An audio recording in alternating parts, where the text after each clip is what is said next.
What if I told you the Antichrist already walks among us, just not the way you think? While most wait for a horned villain to rise from the shadows, Carl Jung quietly warned us, the real threat isn't out there, it's in here. In his book Aion, Jung didn't just psychoanalyze Christ. He dissected the entire mythos of good and evil, revealing a terrifying truth, that the Antichrist isn't a man, but an era. And we're knee-deep in it. Now, add Nostradamus to that mix. Prophecies, symbols, eclipses, people dismiss them as superstition. But Jung saw something deeper. He believed that prophecy is a language of the unconscious, and that Nostradamus wasn't predicting random events. He was tapping into archetypal energies that still shape our world today.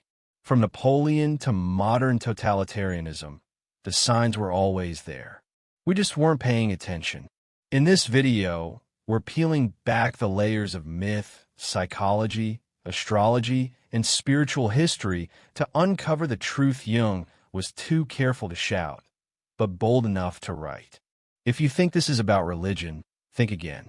This is about you, your psyche, your evolution, and how understanding these ancient forces might just be the key to surviving a world that's been quietly unraveling since the stars first aligned.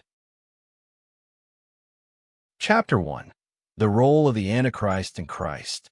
There's a reason Jung didn't treat Christ and the Antichrist as mere characters in a religious play. He saw them as archetypes, timeless, universal patterns that emerge in the psyche of humanity. Christ isn't just a historical figure. He's the symbol of self-actualization, of integration, of love transcending the ego. And the Antichrist? He's not just some villain from Revelation. He's the split shadow, the unintegrated force within us that denies unity and thrives on fragmentation. This duality lives inside each of us, shaping our decisions, our inner wars, our desires. Look around. This conflict isn't confined to Scripture. It's everywhere.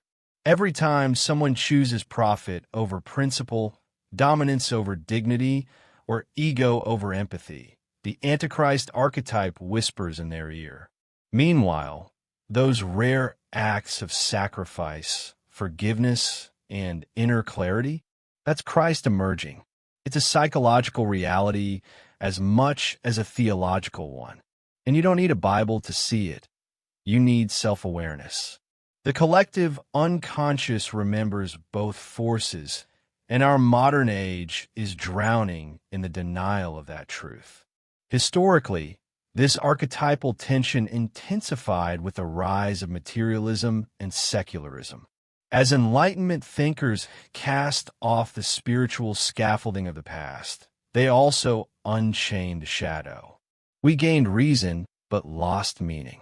Christ became a myth, and the Antichrist slowly took the wheel, masquerading as progress, logic, and liberation.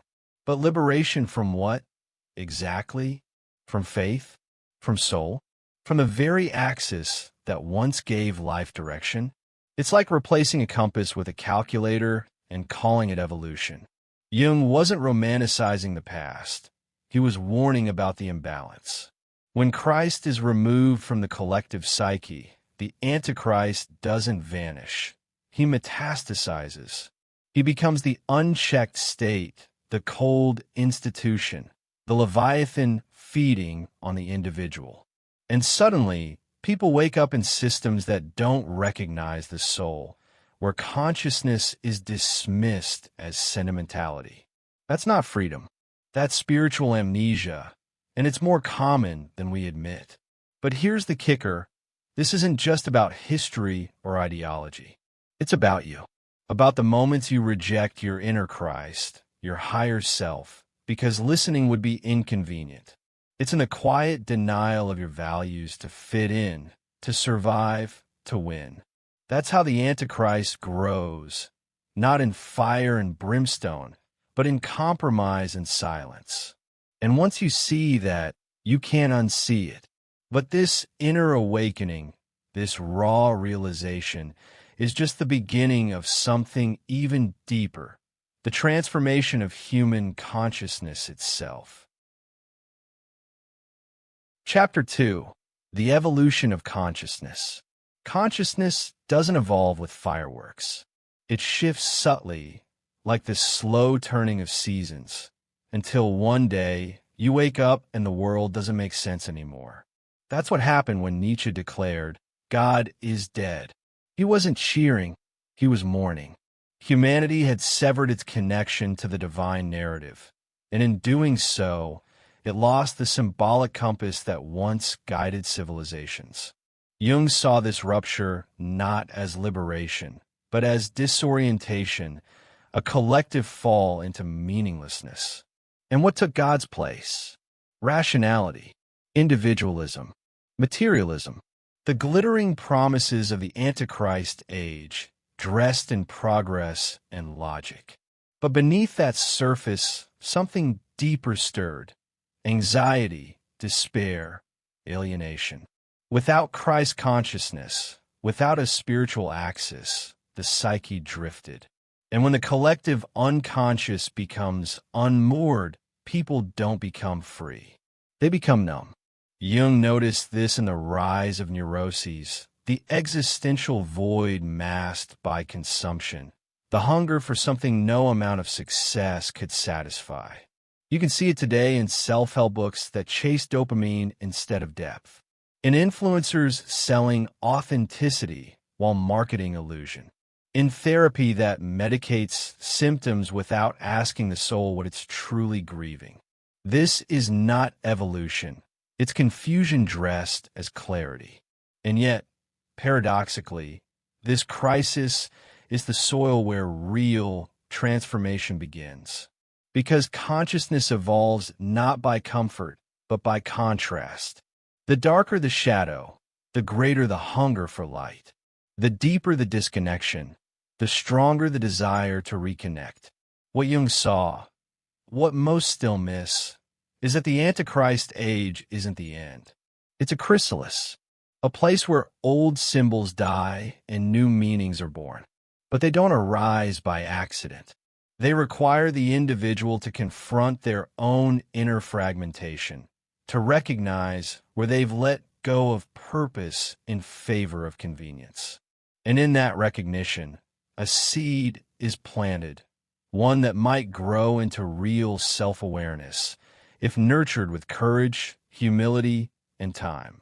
So, if you've ever felt like something essential is missing, like the world is shouting but your soul is silent, congratulations. You're not broken. You're waking up. You're sensing what Jung described long ago, that the evolution of consciousness isn't about escaping the Antichrist. It's about integrating him. And once you grasp that, you'll start seeing it in history, in symbols and prophecy, like in the writings of a certain French seer who understood far more than he let on. Chapter 3. Nostradamus and Prophecy. Prophecy isn't fortune-telling. It's pattern recognition across time. Nostradamus knew this. He didn't just scribble riddles in poetic fog. He tuned into archetypal currents surging beneath the surface of history. When he foresaw revolutions, tyrants, and upheavals, he wasn't casting spells. He was decoding the collective unconscious. Jung would have seen Nostradamus not as a mystic, but as a psychological cartographer, mapping the mythic movements of the Antichrist age before they erupted into blood and fire. Take his chilling references to a great empire crumbling and a fire in the sky. Many linked them to Napoleon, to Hitler, even to the fall of the Twin Towers. But step back from literal interpretation and look at the archetypes, the rise of materialist empires, the cult of power, the disintegration of spiritual order. Sound familiar? These aren't just historical moments. They're symptoms of a deeper psychic disease, the inflation of the ego and the denial of the sacred. Exactly what Jung warned would happen when Christ consciousness was eclipsed. What makes Nostradamus terrifying isn't how accurate he was. It's how timeless his visions are. They apply as much to the Enlightenment as to TikTok. The Antichrist isn't just a tyrant, it's a trend. It's when consciousness collapses into external control and prophecy becomes the only whisper left from a soul. This is why people feel magnetized by his words. Somewhere deep down, they know the symbols are real. They resonate because they speak a language older than language, the language of the stars, of archetypes, of destiny. That's also why Jung took prophecy seriously, not as a science, but as a mirror. In the mirror of Nostradamus, we don't just see France burning, we see ourselves, our inner revolutions, our silent capitulations, our longing for Messiah figures to fix what only inner work can heal. This isn't ancient history, it's ongoing revelation. Nostradamus didn't close the book, he opened a door. And anyone courageous enough to step through it might glimpse the future of consciousness, not as a prediction, but as a choice.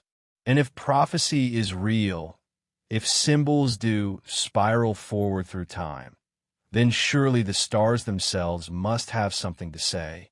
After all, Nostradamus was also an astrologer, and in those constellations he saw the same conflict Jung would one day diagnose. The eternal tension between Christ and Antichrist, written in the heavens. Chapter 4. The Role of Astrology and the Stars. Long before telescopes and algorithms, humans looked up and saw more than stars. They saw stories. Jung believed the psyche projects itself into the cosmos, and astrology became a sacred mirror for those projections. Nostradamus, steeped in this ancient art, wasn't just plotting horoscopes. He was tracking archetypes as they moved through time.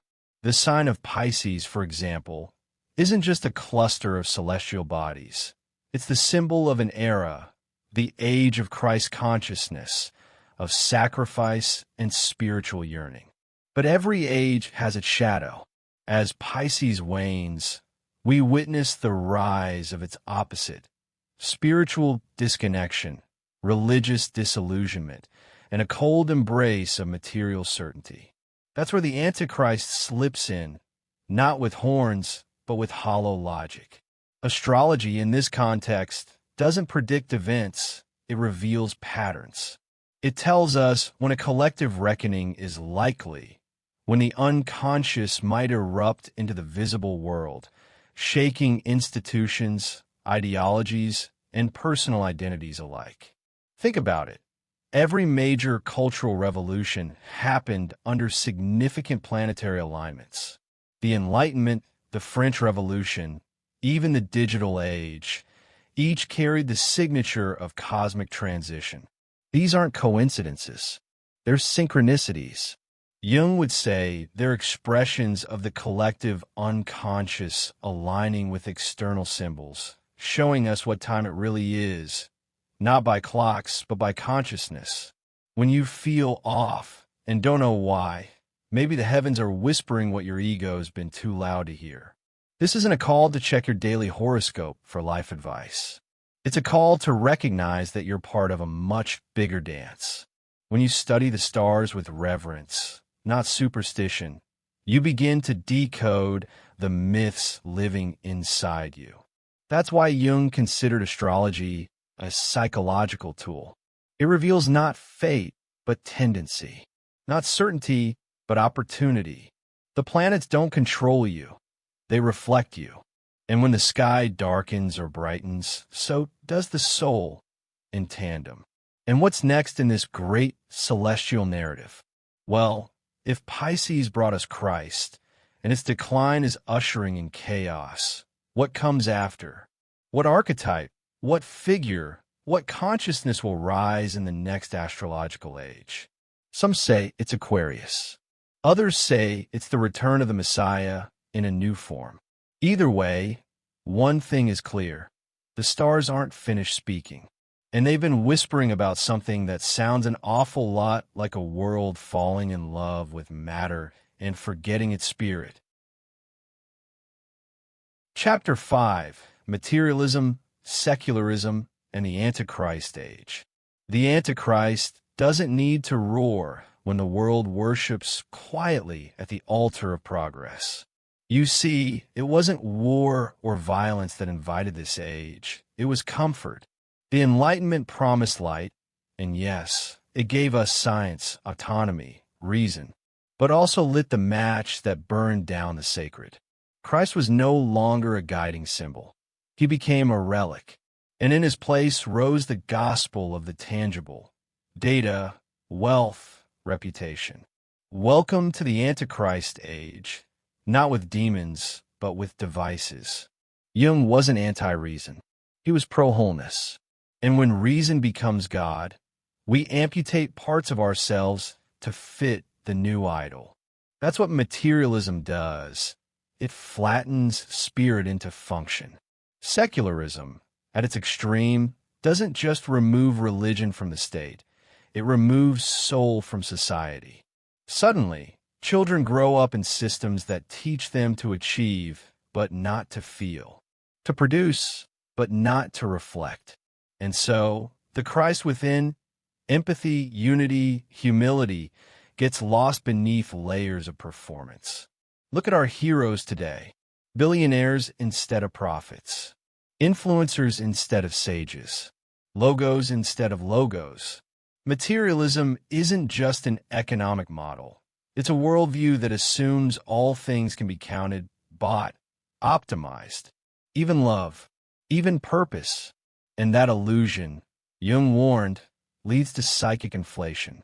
The ego expands like a balloon until it bursts in anxiety, depression, addiction. Not because we have too little, but because we have everything except meaning. Want proof? Go outside. Walk through any metropolis. You'll find glass towers filled with people who've achieved more than any medieval king, yet feel emptier than a peasant with a prayer. That's the curse of secularism untempered by soul. But there's an antidote: reclaiming the inner life. It's not about abandoning the material. It's about resacralizing it. Reading books like Man's Search for Meaning, practicing stillness, or even reconnecting with sacred rituals. Those are revolutionary acts in this age. And as this Antichrist age ripens, a question haunts us. What happens when even the state, once the guardian of order, begins to echo the same godless chorus? When a Leviathan doesn't just regulate society, but devours it from within, that shadow is growing. Its name has been written in ancient texts long before Hobbes ever borrowed it. Chapter 6: Leviathan, Behemoth, and the State. When Hobbes called the state a Leviathan, he wasn't just being poetic, he was invoking a beast, a force so vast and powerful it could crush chaos, but also eventually crush the individual. Jung took this further. He saw Leviathan not just as political metaphor, but as psychic monster, an archetype of death through control. In contrast, Behemoth was the brute, the raw power of the land. One swallows souls through systems, the other smothers them underweight. And in the 20th century, we met both. Totalitarian regimes became living embodiments of Leviathan. Bureaucracies turned into labyrinths where human voice got lost. The individual wasn't a soul. It was a number, a cog, a threat.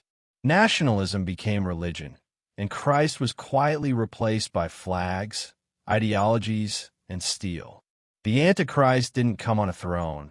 He came as a spreadsheet, a law, a prison camp. Jung saw this as the shadow of the collective unconscious erupting unchecked. When spirit is denied, it returns twisted, inflated, and mechanized. But Behemoth, too, had its moment.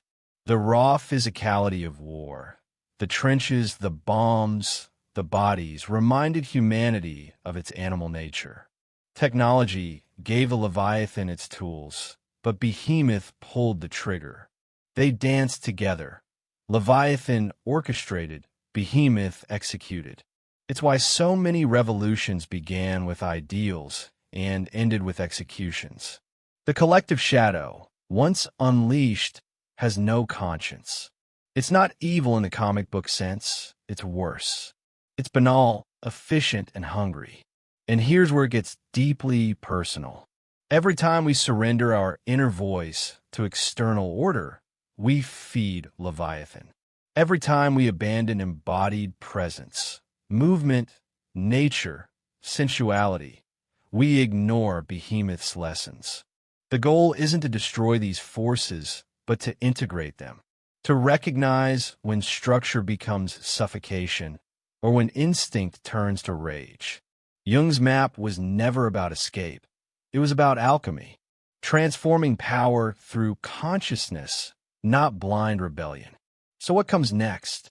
If Leviathan and Behemoth define the last century, then who, or what, might rise in our time? Some believe it's the return of Christ, but not the one people expect. Not the one in robes, but one in fragments, born from Gnostic fire and ancient prophecy, to reconcile all things split by shadow. Chapter 7. The Second Messiah and Gnostic Traditions. Forget what you think you know about the return of Christ. The Second Coming, in its most archetypal form, isn't just a rerun of ancient scripture. It's a psychological event, a metaphysical revolution. Gnostic traditions long whispered that the true Messiah wouldn't come from the sky, but from within. A redeemer not of empires, but of perception. And Jung, ever the translator of myth into psyche, saw this not as fantasy, but as prophecy, a symbol of humanity finally integrating its split soul. The Gnostics spoke of a divine spark hidden in matter, buried beneath layers of ignorance and falsehood. To them, the Christ was a revealer of knowledge, and the Antichrist was the system that kept that knowledge buried. Sound familiar? Modern systems reward obedience, not wisdom, distraction, not insight. In that landscape, the second Messiah doesn't arrive to punish sinners. He arrives to wake the sleeping. His weapons aren't wrath and miracles. They're truth, clarity, and the unbearable light of self-awareness. Jung knew that archetypes evolve. The Christ of 2,000 years ago no longer speaks to a post-industrial, psychologically fractured world. The next Messiah must, and he or she or they won't fit into pulpits or political stages. They'll appear in dreams, synchronicities, sudden awakenings. They'll sound like someone telling you the truth you've been avoiding for years. And they'll be ignored, crucified again, but this time, maybe by algorithms instead of nails. This figure, this force, carries the terrifying power of reconciliation, of merging Christ and Antichrist, light and shadow, so completely that duality itself begins to dissolve.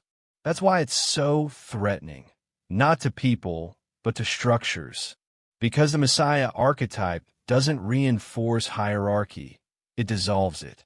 He invites the individual to become sovereign, to dethrone the false gods of culture, and to meet the infinite through direct experience. No middleman, no institution, just radical, terrifying liberation. And maybe that's why prophecy never dies. Because deep down, the collective unconscious remembers something the modern mind forgets. This isn't just history, it's a cycle. The Messiah always returns when the Antichrist gets too loud, and always in a form no one expects. But to see it, you'll need to look beyond Scripture. You'll need to look at the very symbol that's been hiding in plain sight for centuries, a cross. Not just as wood and nails, but as something far more cosmic. Chapter 8. Consciousness and the cross symbol. The cross isn't just a religious emblem, it's a map. Jung saw in it the intersection of opposites, the vertical axis of spirit, the horizontal axis of matter. Heaven meets earth. Light meets shadow.